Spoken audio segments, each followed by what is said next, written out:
Hi there, my name is Ron Rogers, and this video is titled Great Lakes Biplane, Some Unfortunate Training Accidents. Now, the airplane you see pictured here is the aircraft that was destroyed in the landing accident. We're actually going up to the field and doing some patterns where the accident occurred. The accident occurred at Branch County Memorial Airport. Identifier is Kilo Oscar Echo Bravo, Coldwater, Michigan. Now, it's a nice airfield to do patterns on because it has both concrete and grass runways, and that's very important on a tail dragger that you have experience with both. Actually, it's much easier usually to land an aircraft on a grass strip than it is the concrete, because grass tends to be just a little more forgiving. You can slide a little bit more with the main gears, things like that. Now, I bought my Great Lakes, and you've probably seen some of the videos, November 727 Kilo Romeo. That's one of my favorite aircrafts, the Boeing 727, and also the 777 is my other, but all the good 777 numbers were taken. I could have had something X-ray, but that wasn't going to work. And Kilo Romeo is my wife's initials, Chris Rogers. So here we are coming in to do a pattern first on the paved runway, and this is interesting because the Great Lakes is probably one of the most forgiving aircraft I have ever flown. And you'll notice on my landing here, I've got very little time in the aircraft. It's a little bouncy. I'm hunting for the ground there, and look at that. I get a little bit of a porpoise. That's not a good situation to be, so I decided, enough of that. Power comes in, we're going around, we're going to go up and try it again.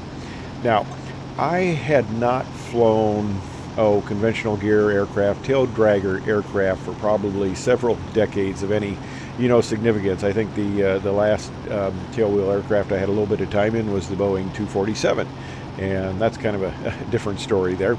But anyway, the whole situation with not being current kind of concerned me, and I had a one of these Great Lakes 2T-1A-2s built for me. It's got a little custom-made plaque in there, and it was handcrafted for me, and they do a beautiful job of construction, let me tell you that. But this aircraft was handcrafted for me, and I took delivery on it in spring of 2022. So I've had it a couple years. I got about 50 hours on the airplane now. I've had it for 2 seasons, and thoroughly enjoy the aircraft. And like I said, it's probably one of the easiest tail draggers to land because with those struts, it is so forgiving, and it just handles so well in crosswinds. So that's why these accidents are a little kind of confusing and unfortunate. But one of them was a crosswind accident. That's the second airplane I'll tell you about. That was a private individual who Waco was providing training for. 2 different instructor pilots. Both of them are no longer with the company. 21GL was their prototype. You can probably go on YouTube. I know you can go on YouTube, and you can find a number of videos where they're talking about this. And it goes back quite a ways. And they've made a number of nice advances on the construction and design of this aircraft. So 21GL kind of represented the old dynamics and didn't have as nice handling characteristics, flight qualities, and stuff as the newer ones. But the situation here, and it wasn't with the instructor I was flying with, although the instructor involved in the accident was the one who did the majority of my checkout. One of the things I wanted to do as part of the whole buying process, I negotiated that I wanted to get a couple of hours flying their airplane before I was getting checked out in mine. I just wanted to make sure that I could still fly conventional gear aircraft. It had been a while since I had flown one, so I just wanted to make sure, that I could do it. Well, I've got 23,000 hours of flight time. Most of it is in jets. I've got about 700 hours in tail dragger, so I was reasonably experienced, but, that had been a while ago. I had an aerobatic school and it used a Citabra and decathlon. That was back in the 80s when I was furloughed from the airlines. And now here we are coming in on another landing. This is my landing again. Yeah, see it, a little bouncy, but a little bit better there. Yeah, I do okay. I get it down. We're doing wheel landings here. And actually, wheel landings are easier than full stall landings. And the accident that occurred with this aircraft was a full stall landing.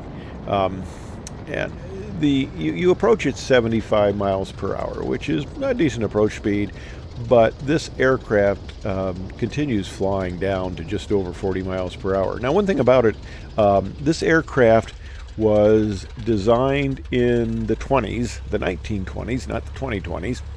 This was designed in the 1920s, and things were a lot different back then. It does not have any artificial stall warning. There is no stall warning light, horn, anything like that. The aircraft stalls when you feel the aerodynamic stall. And okay, that can be an issue, especially for somebody who's very used to having that little stall warning horn going off when they're coming in to do a nice 3-point stall landing. Yeah, you don't have it. Now, the thing about that is, okay, it comes in at 75 knots. I'm sorry, miles per hour. It was miles per hour back then. I'm so used to saying knots. But it comes in at 75 miles per hour. And I found that if I'm going to come into a short field, well, I'll start slowing it back to 65. And I still have plenty of flying airspeed with the airplane, because it will fly right down in very nicely into the 50s and that, but that's dangerous. You got to be careful, because you can get into the stall, and of course stall speed increases with G. So of course, you don't stall at a speed, you stall at a critical angle of attack. But as you apply G, that critical angle of attack, changes. So one of the issues is you can be coming in, you can be flying very slowly into the flare, but if you pull that stick back, now you're commanding more G, more lift, and you immediately put it into a stall. So you've got to be very careful. And that is sort of the problem they got here. Well, the basic problem they got on the landing was they just got too slow, and there were some really inappropriate inputs. And I'll read from the Aviation Safety Network report. It says, the flight instructor who was seated in the front seat, and that's another thing about this. When I taught in the decathlon, I'm in the back seat. I've got about 500 hours of instruction in the Citabra and decathlon, and it's in the back seat. And you can see a lot better really from the back seat. Now in a tail dragger, you can't see much of anything when the tail's down. You got to bring that power in.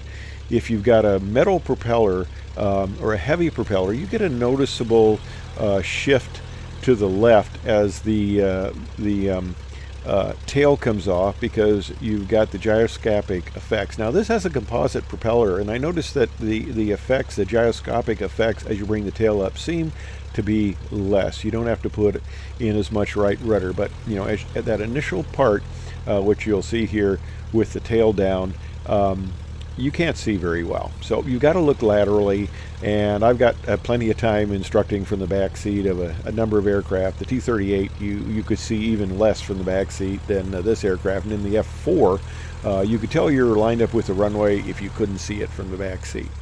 But okay, we get on the runway here. Now you apply power, you have to look out the sides, make sure you're going straight, and when you bring the tail up, now you can see. Now you get the thing in a level attitude and you can accelerate. Now the narrative on this accident says that the flight instructor who was seated in the front seat and the pilot receiving instruction practiced 3 landings on the hard surface runway in a tailwheel equipped airplane, which is what the Great Lakes is. The flight instructor reported that he then asked the pilot to conduct a 3-point landing on the grass adjacent to the runway. And that's what you're going to see here in my flying. That's where you go next, is the grass strip. And the instructor reported that the pilot got high and slow. Yeah, you don't want that. You always want to be high and fast, right? A little bit of aviation humor there. But he got high and slow on short final, and the instructor told the pilot to lower the nose and add power. The instructor stated that the pilot was slow to respond and pulled the nose up, stick full aft for the landing. The instructor stated he was too late to add power, and the airplane stalled about 5 to 8 feet above the grass. The main gear collapsed. I mean, I've come down with some pretty good sink rates. If I would land with some of the sink rates I've landed the Great Lakes in a Citabra Decathlon, J3, almost anything of that nature, and I mean a J3 with spring gear, because the bungees are a little more forgiving, but this airplane will take a lot of load. So if he hit hard enough to collapse, he must have really stalled from a pretty good altitude. But the gear collapsed and the airplane nosed over, and they both reported that there was no problems with the airplane. The pilot receiving instruction reported that while over the grass parallel to the runway threshold, he began to flare the airplane. The instructor stated the flare was initiated too high, but to continue the landing. The airplane leveled out, and the instructor stated to keep pulling. The pilot reported the instructor began to manipulate the controls with the pilot, and the instructor pulled back on the control stick. Okay, all things that are not going to aid this whole situation. The airplane entered an extreme nose-high attitude, stalled, and impacted the terrain. The airplane sustained substantial damage to the vertical stabilizer and rudder, and the probable cause is listed as the pilot receiving instruction, improper flare during landing, and the flight instructor's inadequate remedial action, which resulted in the airplane exceeding its critical angle of attack and experiencing an aerodynamic stall. Now, it's kind of interesting here. As an instructor, you have to intervene in a timely fashion. You have to, you want to let the student get the full experience, but you gotta keep the aircraft under control, and you can't let things get out of hand. So that, unfortunately, is an issue. When I was a beginning instructor in the Air Force in the T-37, here we come in the grass, and I'm still just a little porpoising here, because I'm still trying to figure out where the ground is.